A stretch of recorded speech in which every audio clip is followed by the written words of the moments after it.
And Mr. Kader joins us now, Director General of Manufacturers Association of Nigeria.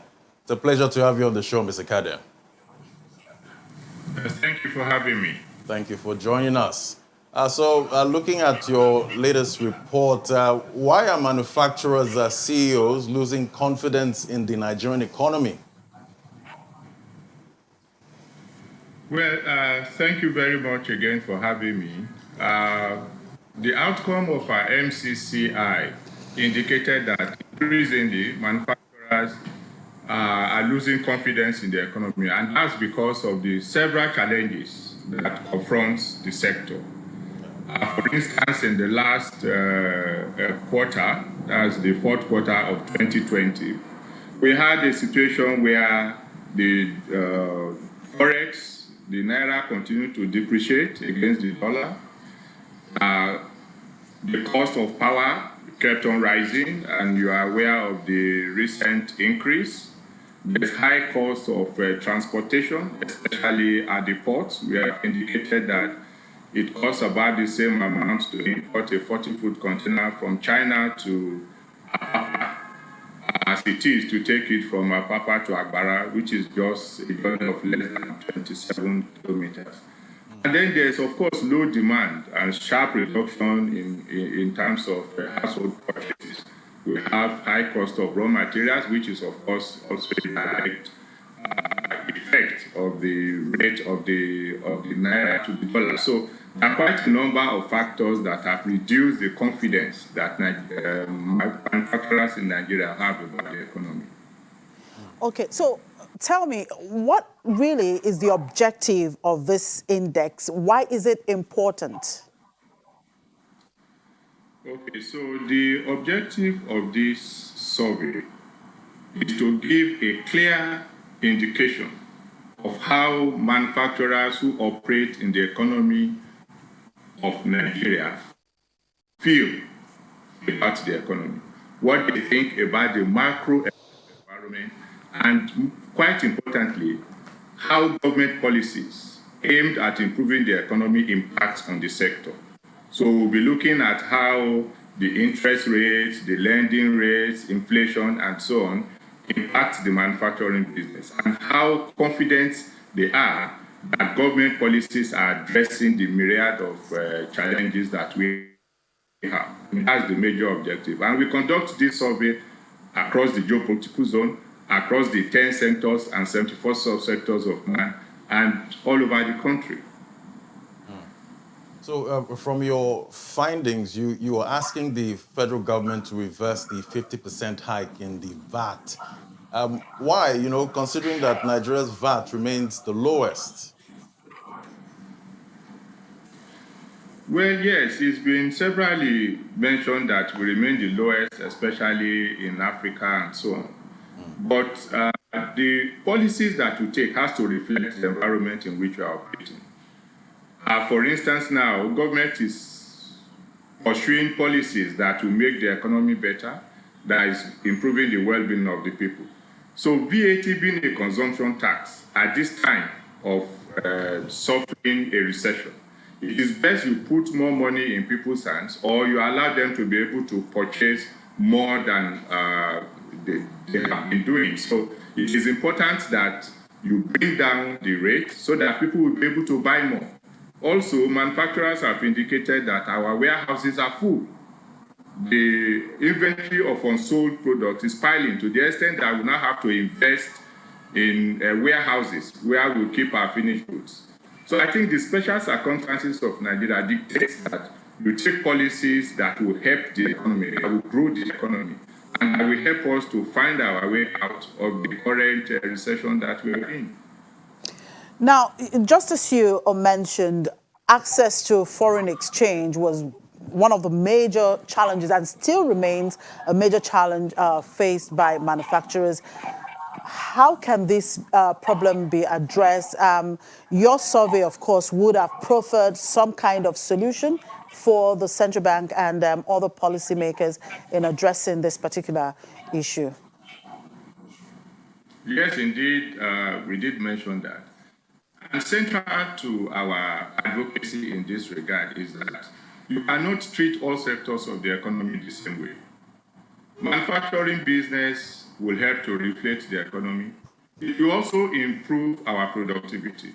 So what we ask for is for us to have some strategic support for the manufacturing sector in terms of getting forex at the official rate, for instance, and also giving swift approval for usage of foreign exchange to manufacturers so that there will be no unnecessary delay and inability to secure the requisite foreign exchange, which will also fast-track the unification of the FX windows in the country, because this will remove the issue of having to get forex at a very high rate for you to procure your spares and your raw materials, and also in some cases not even being able to get it, and therefore losing your market edge in some cases. So what we advocate for is for a strategic intervention to be able to help the manufacturing sector. We do know the parallel situation of government incomes and the need to conserve foreign exchange and all that, but it will be more useful if you are able to put more forex in the hands of those who use it for productive purposes that will be able to reflate the economy and allow us to quickly get out of the recession. And meanwhile, manufacturers are also involved in sourcing foreign exchange for the country, because the ones that we repatriate from our exports boost the foreign exchange holdings of Nigeria. Okay, looking at your recommendations, you are recommending that the government should construct a critical generational pricing model for the economy that will recognize changes in inflation, exchange rates, and lending rates in determining wages. Can you expatiate on this? Okay, yes, I think this is part of our recommendations in order for us to be able to improve purchases. A minimum wage of 30,000 naira, I mean, it's just about 78, close to $80. And that will not be enough for an average Nigerian to be able to meaningfully dispose income in a way that is beneficial to him or her. So what we are saying is that the aggregates of these indicators should be used as a baseline for assessing how much the minimum wage should be, such that we'll be able to have a situation where what you earn is actually impactful on your life. So we are saying that whether or not the minimum wage is high or low should be determined by those other economic factors that obviously influence your capacity to purchase. I mean, that's basically what we mean in that respect. All right. So you are also calling for the recapitalization of the Bank of Industry and the Bank of Agriculture. Why has that become paramount now? Yes, we recognize the importance of these two banks. And so we do know also that the demand for credit from these specialized banks are critical to the development of the manufacturing sector. So the more money they have, the more they will be able to lend it. And so we feel that government, being a major shareholder, should be able to put in more funds so that more manufacturers will be able to benefit. In spite of the interventions from the CBN and the efforts of the bank to fund the manufacturing sector, there are gaps. Also, apart from the fact that when you go to the commercial banks through which the central bank intervenes, there are so many bureaucratic bottlenecks that has made it practically impossible for manufacturers to get those facilities. So we believe that if we recapitalize these two banks, and with the expertise that they have acquired over a long period of time, we should be able to have more meaningful inflow in form of credit to the manufacturing sector. So how prepared are the manufacturers to take advantage of the opportunities in the AFCFTA? Well, that's the big one. I think that manufacturers are actually eager to take advantage of the African Continental Free Trade Agreement. It offers us an opportunity to reach out to the more than 1.2 billion people market. It also gives us opportunity to leverage on value chain to be developed across the border. It also gives us an opportunity to innovate and to compete in an environment that may not be seen to be too difficult when compared to having to export to Europe and the rest. However, our preparation is predicated on what support we're able to get.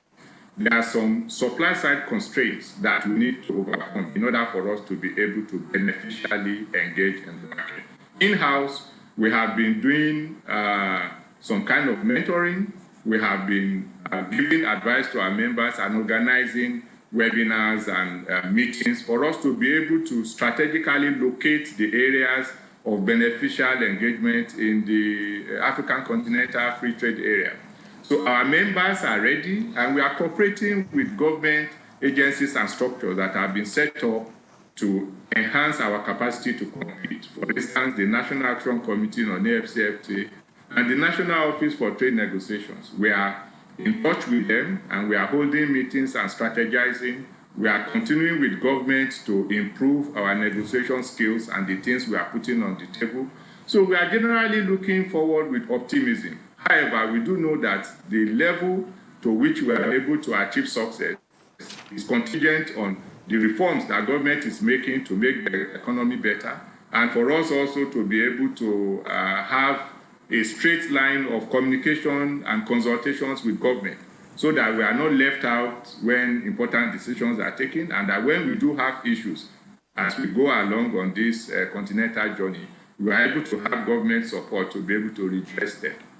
All right. Thank you very much, Mr. Kadir, for your time, and I wish you all the best. Be well and be safe. And we hope they get. We hope.